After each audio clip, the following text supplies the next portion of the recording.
Guys, what is going on? It is Nate the Game Guy coming back with another video, and today I want to show off and talk to you guys about some of the most expensive games that I have right here in the game room. I was doing a little bit of some searching on YouTube, and I see that there are a few game collectors that have made a few videos already showing off some of the most expensive games that they have in their game room, and I figured, you know what, why don't I make a video doing just that. Now, of course, with this video, I am not making this video to show off, trying to like brag and make people feel like, oh, you gotta have this type of game to feel good, or you gotta do this, or if I have this, I'm better than you. That's not the point of this video, but instead what the point of this video is all about is to show just kind of the contrast of where prices were at a specific point and where they are at now, and just kind of show off which games specifically fit that criteria. I'm also not going to rank any of the games in any way, shape, or form. These are just some of my most expensive games that I'm showing off right here in the game room, right here in this video. So without further ado, let's dive right into this video subject, take a look at some of the most expensive games that I have right here in the collection, right after the intro.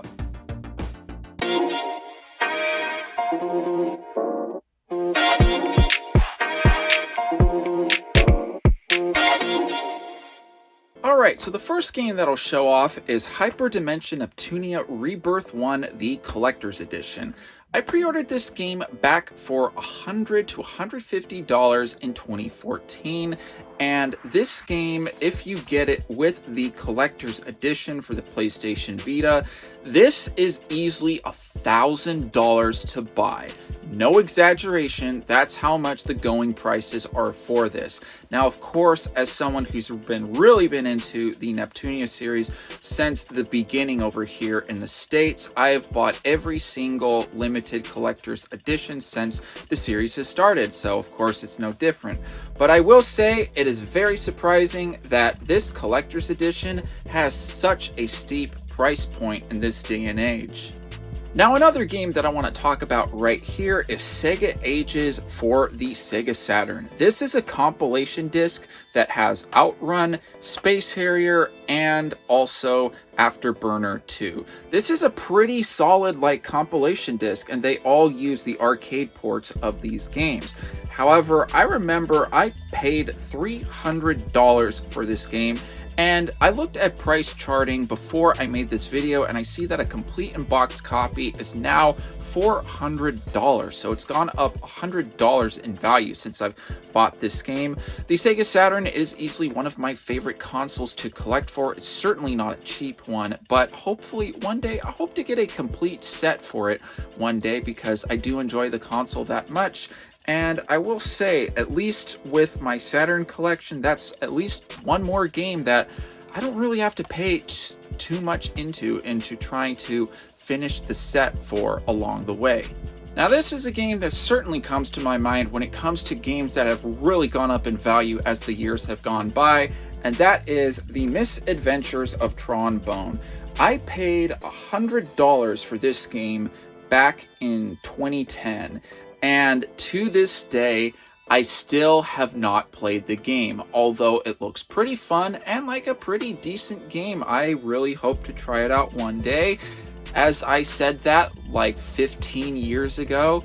But looking at the game now, I've seen for a complete in-box copy for it on eBay is going between $600 to $750.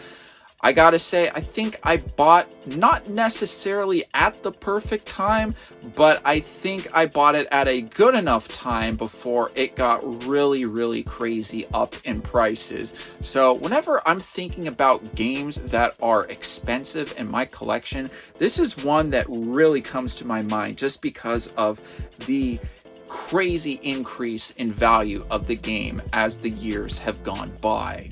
This title right here is easily one of my favorite exclusives on the Nintendo 64, and that is Conker's Bad Fur Day. Now granted, it's not going to be as expensive if you buy the game loose, but when I bought this game complete in box, I paid $100 for it back in somewhere of 2012 to 2013. And now for a complete and box copy of Conker's Bad Fur Day, you are now looking between $400 to $300. Now, I personally no longer collect my Nintendo 64 games complete in box for a wide reason of things, which I'll link right here to a video explaining some of my thoughts when it comes to that. But I will say that I'm glad that I did buy this at a better date, because I would certainly hate to pay $300 if I ever went back into trying to get all my Nintendo 64 games complete in box. Now, this is another game that I paid a relatively hefty price for several years ago, but it has now gone up another $100 according to price charting, and that is Cannon Spike for the Dreamcast. I never played this game. It looks really fun and quite a bit of an underrated game. Of course, I picked it up because not only did it look cool, but of course I want to finish my US Sega Dreamcast set one day, which I'm slowly chipping away at as the days go by. But I will say this is another one that I am thankful that, yeah, it did suck kind of paying $200 for it, but you know, I suppose paying $200 for something is better than paying $300, so thankful about that. But I will plan to get to this game one day, because I gotta say, it looks pretty cool. Now, this game comes from a very highly successful franchise, and that is The Elder Scrolls Travels Shadowkey. This is essentially a portable Elder Scrolls game, and although I haven't played it, looking at the screenshots at the back of it, you know, it looks like a pretty solid title. I may give this a go one day.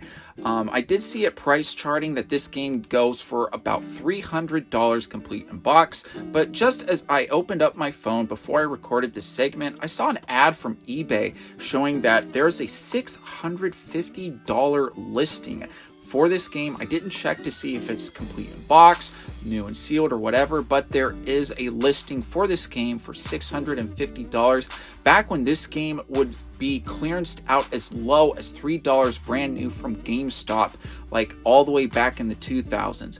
Gotta say, that's a really crazy contrast when it comes to this title with the history of its pricing. Alright, so another game coming from the N-Gage's library is High Seas. Now, of course, I have not played this one, but looking at the back of it, it does look like a relatively decent game. I may give it a go one day.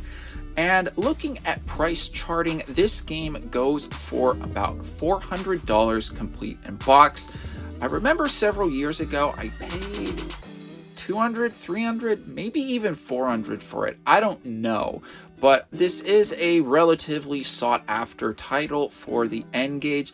I rarely see listings for this game, especially when I was trying to find the copy for this game several years ago.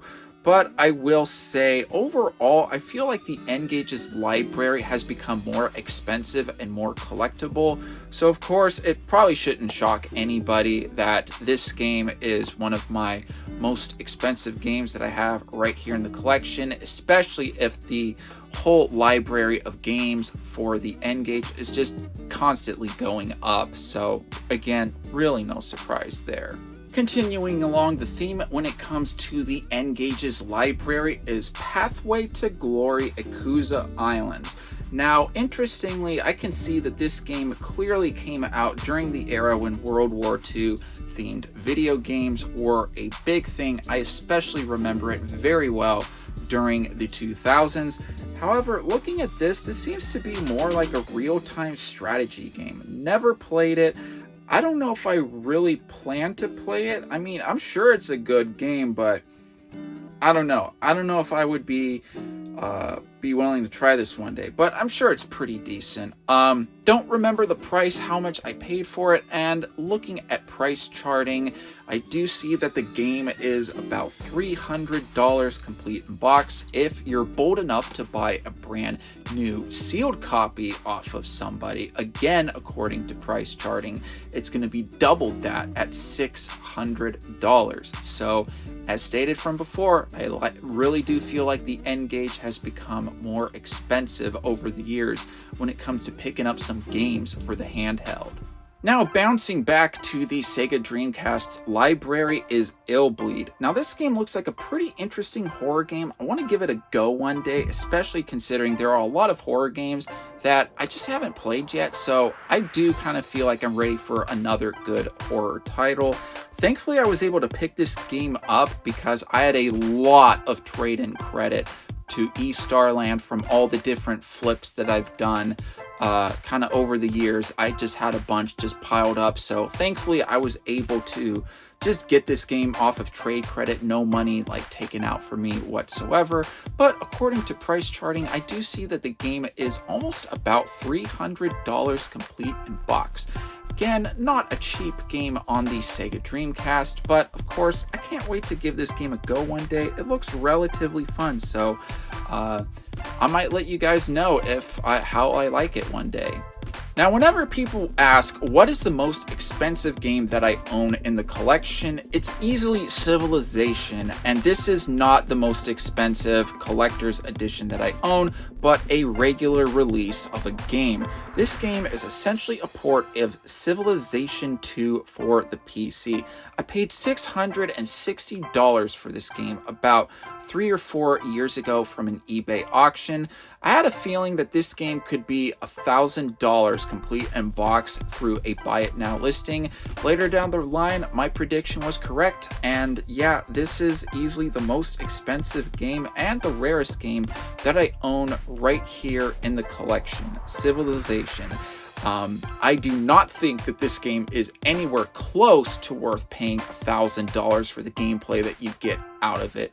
But from a collecting standpoint, you know, it's pretty cool. Don't really plan on ever playing it. It's just going to be a game that collects dust. And it's just one more game added to my N-Gage library of games to get close to finishing that set one day. Hey guys, thank you so much for checking out my video. Please be sure to check out these videos here, and here. After all, I post a lot of content when it comes to game collecting tips, and other video game related subjects. So be sure to keep an eye out every Monday and Friday where I upload consistently, and I'll be seeing you guys next time.